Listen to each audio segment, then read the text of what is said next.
Hi everyone, ನಾವು ಇವತ್ತು IPL ಬಗ್ಗೆ ಕೆಲವೊಂದಷ್ಟು ಇಂಟ್ರೆಸ್ಟಿಂಗ್ ಫ್ಯಾಕ್ಟ್ಸ್ನ ತಿಳ್ಕೊಳ್ಳೋಣ. IPL ಅಲ್ಲಿ ಫಾಸ್ಟೆಸ್ಟ್ ಹಾಫ್ ಸೆಂಚುರಿನ ಹೊಡೆದಿದ್ದು ಬಂದು KL ರಾಹುಲ್. ಇವರು 13 ಬಾಲಲ್ಲೇ ಹಾಫ್ ಸೆಂಚುರಿನ ಹೊಡೆದ್ರು. IPL ಅಲ್ಲಿ ಫಸ್ಟ್ ಆರೆಂಜ್ ಕ್ಯಾಪ್ನ ಶಾನ್ ಮಾರ್ಷ್ ಅವರು ಸಾಧಿಸಿದ್ರು. ಅದಾದ್ಮೇಲೆ 2008 ಅಲ್ಲಿ IPL ಅಲ್ಲಿ ಕ್ರಿಸ್ ಗೇಲ್ ಅವರು ಇವರು 2 ಸಾರಿ ಆರೆಂಜ್ ಕ್ಯಾಪ್ನ ಅವರು ಸ್ವಂತ ಮಾಡ್ಕೊಂಡಿದ್ರು. 2011ರಲ್ಲಿ ಮತ್ತೆ 2012ರಲ್ಲಿ.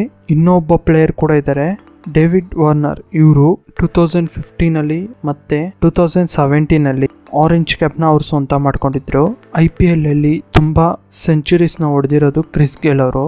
ಒಟ್ಟು 6 ಸೆಂಚುರಿನ ಹೊಡೆದಿದ್ದಾರೆ. ತುಂಬಾ ಹಾಫ್ ಸೆಂಚುರಿನ ಹೊಡೆದಿದ್ದು ಬಂದು ಡೇವಿಡ್ ವಾರ್ನರ್. ಒಟ್ಟು 35 ಹಾಫ್ ಸೆಂಚುರಿನ ಹೊಡೆದಿದ್ದಾರೆ ಇವರು. ಇವತ್ತು ಗಂಟ ನಡೆದಿರುವಂತ ಎಲ್ಲ IPL ಮ್ಯಾಚ್ಗಳಲ್ಲಿ ಕ್ಯಾಪ್ಟನ್ ನ ಚೇಂಜೇ ಮಾಡಿಲ್ದಂಗೆ ಆಡಿರುವ ಒಂದು ಟೀಮ್ ಇದೆ. ಅದು ಯಾವ್ದು ಅಂದ್ರೆ ಚೆನ್ನೈ ಸೂಪರ್ ಕಿಂಗ್. ಇವರು MS ಧೋನಿನೇ ಅವತ್ತಿಂದ ಇವತ್ತು ಗಂಟನು ಕ್ಯಾಪ್ಟನ್ ಆಗಿದ್ದಾರೆ. ಇವರು ಇವತ್ತು ಗಂಟನು ಚೇಂಜ್ ಮಾಡಿಲ್ಲ. MS ಧೋನಿ ಅಂತವ್ರು ಇದ್ರು, ಏನಕ್ಕೆ ಚೇಂಜ್ ಮಾಡ್ತಾರೆ? IPL ಚರಿತ್ರೆದಲ್ಲಿ 11 ಸಾರಿ ಆಡಿರುವಂತ ಡೆಲ್ಲಿ ಡೇರ್ ಡೆವಿಲ್ಸ್ ಇವರು ಇವತ್ತು ಗಂಟನು ವಿನ್ ಆಗಿಲ್ಲ. ಈ ಸಾರಿ ಡೆಲ್ಲಿ ವಾರಿಯರ್ಸ್ ಆಗಿ ಚೇಂಜ್ ಮಾಡ್ಕೊಂಡಿದ್ದಾರೆ ಹೆಸರನ್ನ. ಈ ಸಾರಿ ಆದ್ರೂ ಫೈನಲ್ಗೆ ಸೇರ್ಲಿ ಅಂತ ಕೇಳ್ಕೊಳ್ಳೋಣ. 2013 ಅಲ್ಲಿ IPL ಮ್ಯಾಚ್ ಅಲ್ಲಿ ಇಶಾಂತ್ ಶರ್ಮಾ ಇವರು ಚೆನ್ನೈ ಸೂಪರ್ ಕಿಂಗ್ ಮೇಲೆ ಆಡುವಾಗ ಒಂದು ಓವರ್ ಅಲ್ಲಿ ಒಟ್ಟು 6 ಬಾಲಲ್ಲಿ 66 ರನ್ಸ್ನ ಕೊಟ್ಟಿದ್ದಾರೆ. ಒಂದೇ ಒಂದು ಓವರ್ ಅಲ್ಲಿ. ಇದೇ IPL ಚರಿತ್ರೆದಲ್ಲಿ ಒಂದೇ ಒಂದು ಓವರ್ ಅಲ್ಲಿ ಅಷ್ಟು ರನ್ ಹೊಡೆದಿರೋದು ಇವ್ರ ಬಾಲ್ ಅಲ್ಲೇ. ಕರಣ್ ಶರ್ಮಾ ಅಲ್ಲಿ ಗಂಟ ಯಾರೊಬ್ರಿಗೂ ಗೊತ್ತಿಲ್ಲದಂತ ಒಬ್ಬ ಪ್ಲೇಯರ್. ಸನ್ರೈಸರ್ಸ್ ಹೈದರಾಬಾದ್ ಅವರು ಈ ಒಬ್ಬ ವ್ಯಕ್ತಿನ 4 ಕೋಟಿ ಕೊಟ್ಟು ತಗೊಂಡಾಗ ಮಾತ್ರ ಈ ಒಬ್ಬ ವ್ಯಕ್ತಿಯ ಒಂದು ಮಹತ್ವ ಎಲ್ಲರಿಗೂ ಗೊತ್ತಾಗಿದ್ದು. ಅದ್ರಲ್ಲಿ ಏನು ಅಂದ್ರೆ ಇವರು ಲಕ್ಕಿಯೆಸ್ಟ್ ಪರ್ಸನ್. ಯಾಕೆ ಅಂದ್ರೆ ಇವರು ಯಾವ ಟೀಮಲ್ಲಿ ಇರ್ತಾರೋ ಆ ಒಂದು ಟೀಮ್ ಗೆದ್ದಿದೆ ಅಷ್ಟೇ. ಅದಕ್ಕೆ 2016 ಅಲ್ಲಿ SRS ಟೀಮಲ್ಲಿ ಇದ್ರು, ಆ ಒಂದು ಟೀಮ್ ಆಗ ವಿನ್ ಆಯ್ತು. 2017 ಅಲ್ಲಿ ಮುಂಬೈ ಇಂಡಿಯನ್ಸ್ ಟೀಮಲ್ಲಿ ಇದ್ರು, ಆಗ ಅವರು ಕಪ್ ಗೆದ್ರು. 2018 ಅಲ್ಲಿ ಚೆನ್ನೈ ಸೂಪರ್ ಕಿಂಗ್ ಅಲ್ಲಿ ಇದ್ರು, ಆಗ ಅವ್ರು ಗೆದ್ರು. ಆಗ ಅವರು ಕಪ್ನ ಹೊಡೆದ್ರು. ಆದ್ರೆ ಈ ಸಾರಿ ಯಾರು ಗೆಲ್ತಾರೆ ಅಂತ ನೋಡ್ಬೇಕು. ಒಂದೇ ಟೀಮ್ ಹೈಯೆಸ್ಟ್ ಸ್ಕೋರ್ನ ಹೊಡೆದಿದ್ದಾರೆ ಮತ್ತೆ ಅದೇ ಟೀಮ್ ಲೋಯೆಸ್ಟ್ ಸ್ಕೋರ್ನ ಹೊಡೆದಿದ್ದಾರೆ. ಆ ಒಂದು ಟೀಮ್ನ ಹೆಸರು ಬಂದು RCB.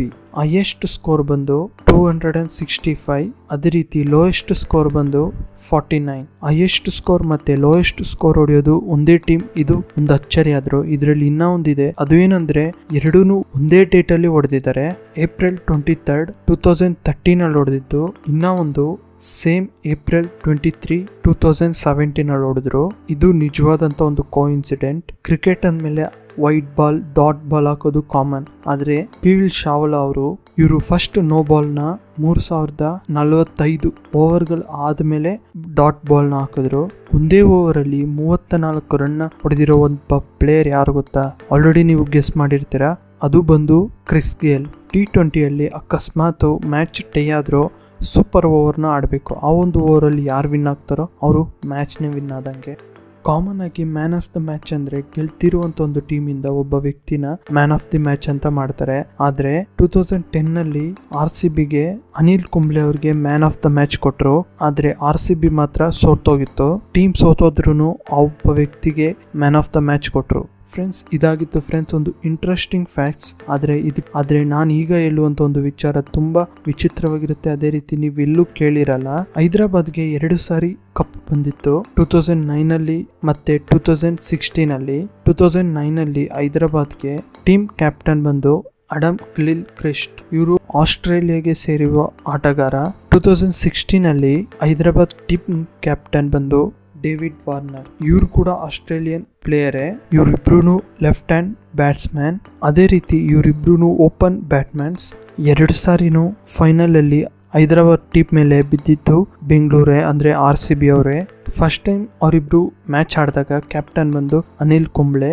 ಸೆಕೆಂಡ್ ಟೈಮ್ ಮ್ಯಾಚ್ ಆಡಿದಾಗ ಅಂದ್ರೆ 2016 ಅಲ್ಲಿ RCB ಕ್ಯಾಪ್ಟನ್ ಬಂದು ವಿರಾಟ್ ಕೊಹ್ಲಿ. ಆದ್ರೆ ಇವರಿಬ್ರು ಕೂಡ ಇಂಡಿಯನ್ ಪ್ಲೇಯರ್ಸೇ. 2 ಸಾರಿನೂ ಹೈದರಾಬಾದ್ ಟೀಮ್ ಅವರು ಟಾಸ್ ನ ವಿನ್ ಆಗಿ ಬ್ಯಾಟ್ ನ ಫಸ್ಟ್ ತಗೊಂಡ್ರು, ಅಂದ್ರೆ ಬ್ಯಾಟಿಂಗ್ ನ. ಅದೇ ರೀತಿ 2009 ಅಲ್ಲಿ ಮತ್ತೆ 2016 ಅಲ್ಲಿ RCB ಅವರು ಫೈನಲ್ ಮ್ಯಾಚ್ ಗೋಸ್ಕರ 5 ಮ್ಯಾಚ್ ನ ವಿನ್ ಆಗಿ ಫೈನಲ್ ಬಂದಿತ್ತು 2 ಸಾರಿ ಕೂಡ. ಆದ್ರೆ ಫೈನಲ್ ಅಲ್ಲಿ ಸೋತೋದ್ರು ಹೈದರಾಬಾದ್ ಮೇಲೆ. ಫ್ರೆಂಡ್ಸ್, ಇದನ್ನ ಸ್ವಲ್ಪ ಕ್ಲಿಯರ್ ಆಗಿ ಅರ್ಥ ಮಾಡ್ಕೊಬೇಕು, ಆಗ್ಲೇ ನಿಮ್ಗೆ ಇದರಲ್ಲಿರುವಂತ ಒಂದು ಇಂಟ್ರೆಸ್ಟಿಂಗ್ ಫ್ಯಾಕ್ಟ್ಸ್ ಗೊತ್ತಾಗೋದು. ಅದೇ ರೀತಿ ಒಂದು ಒಳ್ಳೆ ಕೋ ಇನ್ಸಿಡೆಂಟ್ ನ ಕೂಡ ನಿಮ್ಗೆ ಅರ್ಥ ಆಗುತ್ತೆ. ಇನ್ನ ಒಂದು ಸರಿ ನೋಡಿ, ಆಗ ಕ್ಲಿಯರ್ ಆಗಿ ಅರ್ಥ ಆಗುತ್ತೆ. ಫ್ರೆಂಡ್ಸ್, ಇನ್ನ ಒಂದು, ಈ ಸರಿ ಯಾರಿಗೆ ಕಪ್ಪು ಬರುತ್ತೆ, ಅದೇ ರೀತಿ ನೀವು ಯಾರಿಗೆ ಸಪೋರ್ಟ್ ಮಾಡ್ತಾ ಇದ್ದೀರಾ ಅಂತ ತಿಳಿಸಿ ಕಮೆಂಟ್ ಬಾಕ್ಸ್ ಅಲ್ಲಿ. ಈ ಒಂದು ವಿಡಿಯೋ ನಿಮ್ಗೆ ಎಲ್ಲರಿಗೂ ಇಷ್ಟ ಆಗಿದ್ರು ನಮ್ಮ ಚಾನಲ್ ನ ಲೈಕ್ ಮಾಡಿ, ಶೇರ್ ಮಾಡಿ, ಸಬ್ಸ್ಕ್ರೈಬ್ ಮಾಡ್ಕೊಳ್ಳಿ.